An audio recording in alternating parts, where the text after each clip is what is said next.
അച്ഛനും അമ്മയും എത്തിയില്ലേ? അച്ഛനും അമ്മയും എത്തിയില്ലേ? ഇല്ല, മാർക്കറ്റ് പോയിരിക്കും. എവിടെ പോയിരിക്കായിരുന്നു? ചുമ്മാ കറങ്ങാൻ പോയി. By the way, merry Christmas. ആ പിന്നെ ഇത് നിനക്കുള്ളതാ. എനിക്കോ?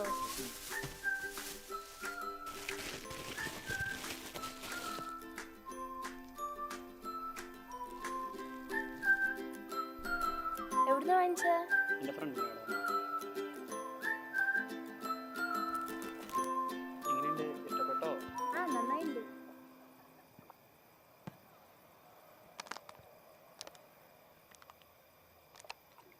എനിക്ക് ഈ ഡ്രസ്സ് ഭയങ്കരമായിട്ട് ഇഷ്ടപ്പെട്ടു. എത്ര രൂപയായി? ഗിഫ്റ്റിൻ്റെ വില സാധാരണ ആരും ചോദിക്കാറില്ല. എന്തായാലും എടുത്തതല്ലേ, പോയി ഇട്ടിട്ട് പോ. ഓ,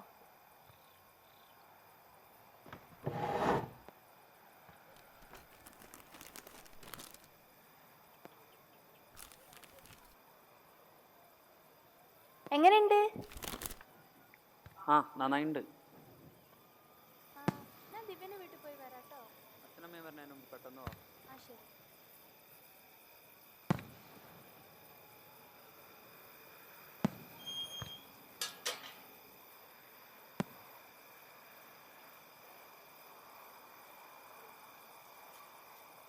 ദിവ്യ,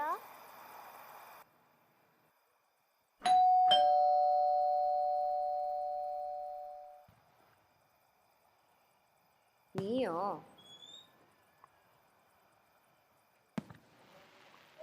മേരി ക്രിസ്മസ്. Merry Christmas. ഇത് നിന്റെ പുതിയ ഡ്രസ്സാണോ? ആ, ചേട്ടൻ വാങ്ങിച്ചെന്നാ. ഇതുവരെ കണ്ടിട്ടില്ല, അതുകൊണ്ട് ചോദിച്ചാ. നിന്റെ ക്രിസ്മസ് ഗിഫ്റ്റ് എവിടെ? എനിക്കൊന്നും കിട്ടിയില്ല. അരേ, ഒരു ക്രിസ്മസ് ഗിഫ്റ്റ് കിട്ടാതെ എങ്ങനെ ക്രിസ്മസ് കംപ്ലീറ്റ് ആവുക? അപ്പോൾ എൻ്റെ ക്രിസ്മസ് കംപ്ലീറ്റ് ആയിട്ടില്ല. ഇനി കംപ്ലീറ്റ് ആവുമോ അറിയൂല്ല. അച്ഛൻ ഇപ്രാവശ്യം വന്നില്ല? ഇല്ല, അച്ഛൻ ഇപ്രാവശ്യം വരാൻ പറ്റില്ല എന്നാ പറഞ്ഞത്. ഒരു സെക്കൻഡ്.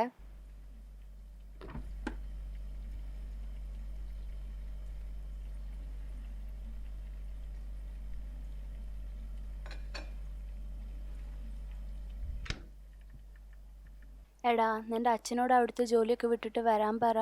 അമ്മ മരിച്ചിട്ട് 5 കൊല്ലായില്ലേ. എത്രയെന്ന് വെച്ചിട്ടാ ഈ ആൻറ്റിയുടെ വീട്ടിൽ നിൽക്കുക? അതിപ്പോൾ എങ്ങനെ അച്ഛനോട് പറയാ? അച്ഛന് ഇഷ്ടപ്പെട്ട ജോലി അച്ഛൻ ചെയ്യണു. എടാ, നിനക്ക് ഈ പ്രായത്തിൽ ഒരു പാരൻറ്റിൻ്റെ ഗൈഡൻസ് അത്യാവശ്യമാണ്, അതുകൊണ്ട് പറഞ്ഞതാ. അതല്ല ഗോപിക, നോക്ക്, എൻ്റെ കാര്യത്തിലൊന്നും അച്ഛൻ അങ്ങനെ ഇടപെടാറില്ല. പിന്നെ വെറുതെ എന്തിനാ അച്ഛനെ ബുദ്ധിമുട്ടിക്കണേ? അതുകൊണ്ടാടാ. എടാ, ഞാൻ എൻ്റെ ഒപ്പീനിയൻ പറഞ്ഞെന്നേ ഉള്ളൂ. നീ അത് വിട്. നൈറ്റ് വീട്ടിലേക്ക് വാ, നമുക്ക് അവിടുന്ന് ഭക്ഷണം കഴിക്കാം.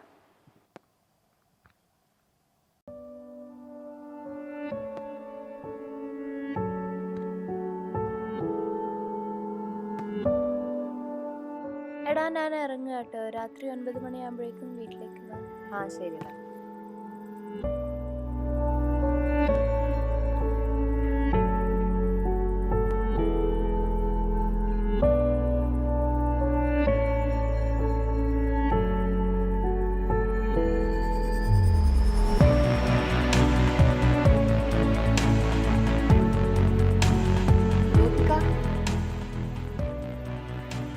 My Christmas is complete.